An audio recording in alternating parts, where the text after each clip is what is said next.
Hello, everybody. Back here again for their vlog a day. And today was Tuesday, the 29th. And today was a beautiful day to be alive. Any day you're alive is a beautiful day to be alive. So, woke up this morning. Roads were still pretty bad. Main highways were fairly clear, but there was icy patches and the side roads were pretty crappy looking out there. So I went ahead and took my mom to work.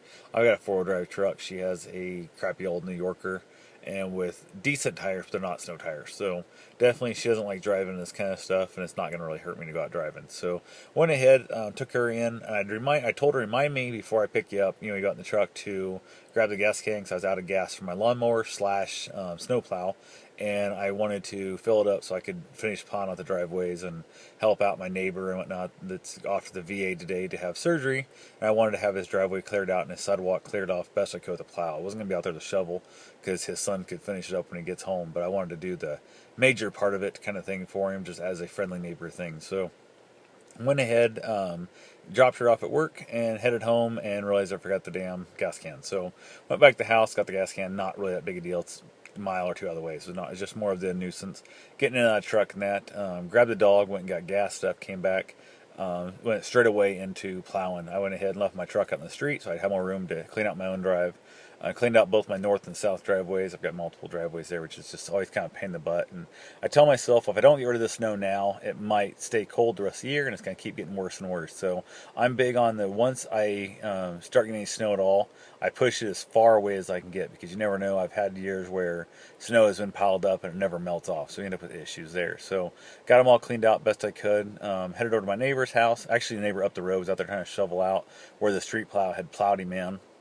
Went up there to try and plow them out, and the dude was, I don't know, really defensive, like he didn't want me in his driveway kind of thing. I was like, what the hell? So I don't know if he thought like I was going to expect him to pay me or what the hell. It's kind of weird, but they're the couple. There's, I don't know how many people live there. There's multiple people coming in and out all the time, and they're the ones that when my garage burnt down, somebody had said that they posted on Facebook, yeah, some guy across the street from me's house burnt down. I'm like, I've lived here forever. You've lived here for a couple of years. We've talked, and you know who I am, but I just thought it was weird, some guy. I'm like, whatever. So I was trying to do the neighborly thing, try to help him. I got like 4 good passes on it, which knocked out a bunch of the big chunks. And I was going back to clean out the rest, and that was my iPad falling on me. But went back to kind of take another swipe out and stuff. I just got to where I could really turn it and really let it kind of go at a better angle. And the dude was like, oh, I got it from here, I got it from here and stuff. I'm like, whatever. So I went back down and started plowing out my own drive the rest of the way. And watching him trying to get his truck up, and his driveway is not very steep at all. And he has either really shitty tires or his four-wheel drive don't work. I don't know, maybe he just don't know how to drive. But it took him like 5 runs. He was backing all the way down my alley, which technically, whatever, don't matter. But he's backing way down my alley and trying to run at it to try and get speed up there. And I'm like, all you had to do is let me just turn my lawnmower and blade out your drive. But then I saw him finally get up there, and he came out there and threw kitty litter or salt or something like all over his thing, like a 2.5 gallon pail worth all over his driveway. So I just kind of chuckled myself. Went over, did other driveways and stuff, and I saw some other people out with their driveways, and kind of went up and, told them to move back out of the way of the way stuff, and I knocked the big chunks out of the way, and it just felt good. It felt nice. It did not feel fun because my foot was hurting like hell. Using the clutch with that left foot after that surgery was not fun, but it was worth it to help out. I don't know, it's one of those things. I think that's what humanity is supposed to do for each other. It's just help each other out. When you see somebody stuck, stop and ask them if you can help. See somebody, in a hardship or needing a little bit of help, just stop and help them. And do not put your hand out looking to be paid for it. It's just amazing how many people out there do not do a favor for somebody unless they have a check coming from it. It just makes me sick. So one of those things that happens in life. It's like my neighbor up there in plowed out his driveway yesterday. He asked me, what I owe you? And I said, I can't take your money. You know that, man. I cannot take your money for nothing. And he goes, I don't know why not. Everybody else seems to have no problem doing it. I was like, that's not me. I'm not that dude. So went ahead. I've borrowed some of his tools in the past. He's borrowed a bunch of my tools in the past and back and forth. And I'll mow his lawn for him. He mowed my lawn for me one time after my first surgery in my foot. This summer, he mowed my lawn for me, which was awesome. I was super thankful for it. So, which actually laughed and told me it was my gas anyway, because I borrowed his garden tiller, and he had a little bit of gas left in the 5 gallon can, which I didn't even use all of it, but I thought, what the hell, and filled it up. So I gave him, I think gas was like $2.50 a gallon, so he got 5 times $2.50 out of me. So he was laughing and joking that since it was my gas, he should probably mow my yard. So we had a good little chuckle in there, just a good old guy. So, and he's not doing well. He's gonna be like a 10-pound weight restriction, I think, for the next like 6 months, I think they said. So we'll see what happens there. I told him anything he wants, just call him. He's got my number 24/7. My phone's on, and ask the dumbest little things. I'll be happy to say no if I think it's too big. So or if I'm just too busy or stuff, I'm not gonna like change my life just to go help out a dude unless he's in desperate need. So ask even simple things like when we run, driving to the store or who knows what. So hopefully he'll do that, because that's, I don't know, I love the ability to be able to help people out. That's what gives me probably the biggest joy in my life, is being able to help someone out, especially when they're not going to be able to pay me back. That's a great thing of mine. So went ahead, got that all taken care of, came back inside, got warmed up, which I was freezing to death, got all warmed up, got my foot warmed up, changed my dressing on my foot, which I don't know if I'm supposed to be doing or not, but the gauze and stuff had gotten damp and things, so I didn't give a shit, so I went ahead and changed it out, and it's still pus and it's looking gross, but the swelling is going down some. It's just turned colors, it's so gross looking. I see the doctor tomorrow, hoping they'll have some news of what the cultures come back, saying what the disease it was or what form of antibiotics I need to be on. So hopefully all that works out well. I had to go back when I'm up from work. When I got done picking her up, came back to the house. Then from there, took the dog out to the reservoir, and got there. And I think I've been on the lawnmower too much today, because I was not feeling.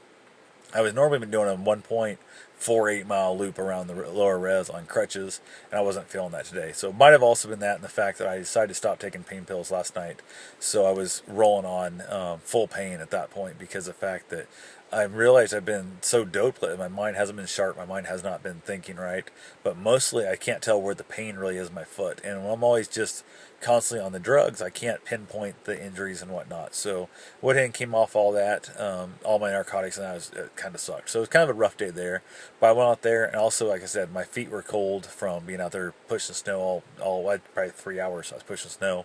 So I went ahead and only did the 1.01 miles. Like I barely knocked out a mile. I went, I can't remember how far. It's probably a quarter mile one way, came back, a little over a quarter mile one way, came back to the truck, and then basically that was the half mile, went a quarter mile the other way, because it's like the flattest part going the opposite direction. I'd already hit the biggest damn hill, so take the hill out, I'd probably been better off making the full loop. But had I known what I was going to do when I first started, it was colder than I thought. I would have went the opposite direction, it would have been virtually flat the entire half mile, and then back to the truck a half mile. So went ahead and left the dog, got behind the truck when I got in, and just called him with me, and he chased me in the truck, which gave him a good chance to really run and stretch his legs out and burn off some of that energy in that, because he's been growling at me and barking at me and chewing on me, and it's hilarious. I'll be sitting at the computer just watching YouTube or doing something, or doing emails and paperwork and whatnot. He'll just come up and just stand like literally right here, like right by my face. He's like this far from me, and just starts just growling in my ear. It cracks me up. And I'll let him go for a few seconds to a minute and a half, and then I'll just like turn and just scare that. He'll jump back and he'll bark at me, and it's funny. So definitely, he's wound up on energy. He needs to get out there and get running. So I can't bike him because the roads are so gross. There's nowhere to ride my bike safely. So, and I sure as hell can't run right now. So definitely been trying to run him behind the truck, but it just doesn't seem to have the same effect. It's physically good for him, but it doesn't have that control issue that I think kind of wears him down, that makes him know that I'm in control, I'm a pack leader, by controlling the run, by controlling where he goes, and that kind of stuff. And actually being with your dog next to him on a leash is a whole different level of respect than just being near them while they run really fast on a road. So definitely it's a whole different thing there, but we're working through it all. So like I said, spent a little time talking to people on like the Scope Mafia and Rodney Rogers Outdoor, great little guy. Talked to that dude, just funny guy. So went ahead, just, I don't know, spending my time and trying to stay mentally strong through all this, because this is mentally killing me. So, but I will get through it, and I will have some news tomorrow. Don't know if it's good or bad news, but I'll have some news tomorrow about my foot. So talk to you guys then. Have yourself a safe and wonderful day. Thanks for watching.